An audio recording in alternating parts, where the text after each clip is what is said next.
donc? L'homme répondit, je t'ai entendu dans le jardin. J'ai pris peur parce que je suis nu et je me suis caché. Le Seigneur reprit, qui donc t'a dit que tu étais nu? Je t'avais interdit de manger du fruit de l'arbre. En aurais-tu mangé? L'homme répondit, la femme que tu m'as donnée, c'est elle qui m'a donné du fruit de l'arbre et j'en ai mangé. Le Seigneur Dieu dit à la femme, qu'as-tu fait là? La femme répondit, le serpent m'a trompé et j'ai mangé. Alors, le Seigneur Dieu dit au serpent, parce que tu as fait cela, tu seras maudit parmi tous les animaux et toutes les bêtes des champs. Tu ramperas sur le ventre et tu mangeras de la poussière tous les jours de ta vie. Je mettrai une hostilité entre la femme et toi, entre sa descendance et ta descendance. Sa descendance te meurtrira la tête, et toi, tu lui meurtriras le talon. L'homme appela sa femme Ève, c'est-à-dire la vivante, car elle fut la mère de tous les vivants. Parole du Seigneur.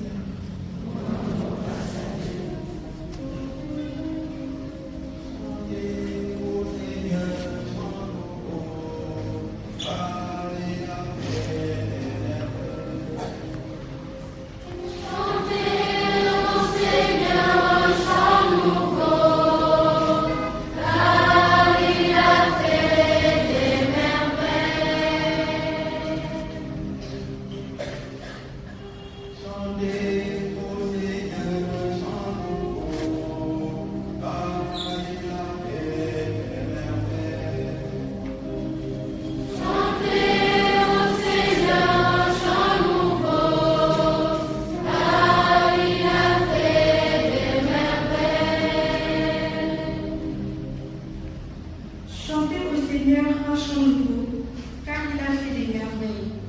Par son bras très saint, par sa main puissante, il s'est assuré la victoire.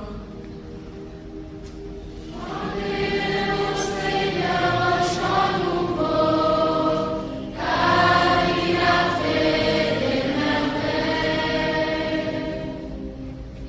Le Seigneur a fait connaître sa victoire et révélé sa justice aux nations.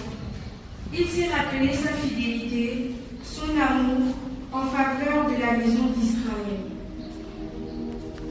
Chantez au Seigneur un chant nouveau, car il a fait des merveilles. La terre tout entière a vu la victoire de notre Dieu. Acclamez le Seigneur, terre entière, acclamez votre roi, le Seigneur. La lettre de Saint Paul apôtre aux Éphésiens. Béni soit Dieu, le Père de notre Seigneur Jésus-Christ. Dans les cieux, il nous a comblés de sa bénédiction spirituelle en Jésus-Christ.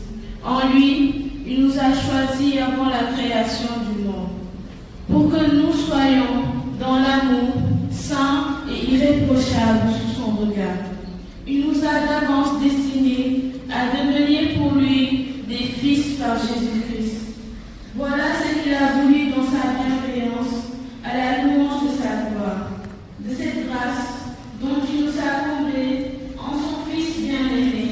En lui, Dieu nous a d'avance destinés à devenir son peuple, car lui, qui a dit tout ce qu'il a décidé, il a voulu que nous soyons ceux qui avaient espéré dans le Christ, à la louange de sa gloire.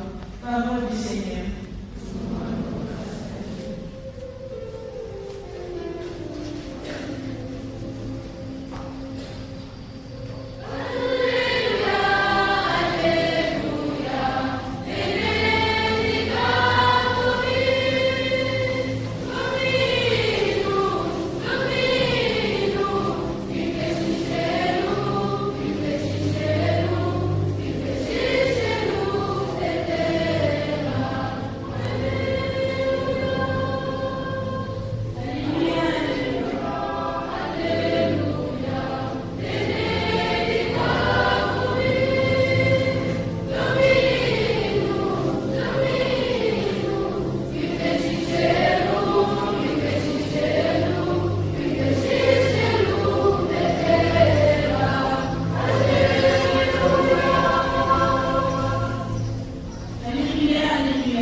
Évangile de Jésus-Christ selon saint Luc.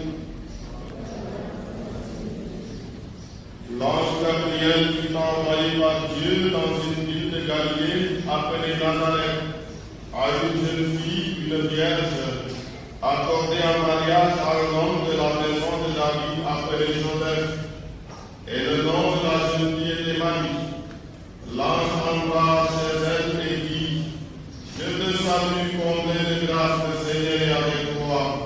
À cette parole, elle fut toute bouleversée et se demandait ce que pouvait signifier cette salutation.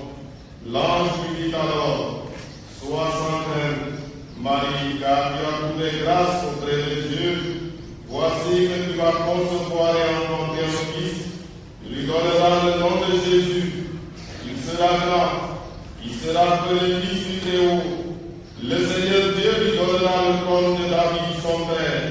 Il régnera pour toujours sur la maison de Jacob, et son règne n'aura pas de fin. Marie dit à l'ange: Comment cela va-t-il se faire puisque je suis vierge? L'ange lui répondit: L'Esprit Saint viendra sur toi, et la puissance du Très-Haut te prendra sous son ombre. C'est pourquoi celui qui va naître sera saint, et il sera appelé Fils de Dieu. Et voici qu'Élisabeth, ma cousine, a conçu elle aussi un fils dans sa vieillesse. Elle a né à son 6e mois, alors qu'on l'appelait la femme stérile, car rien n'est impossible à Dieu.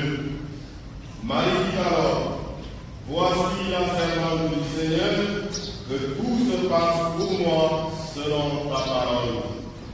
Acclamons la parole de Dieu.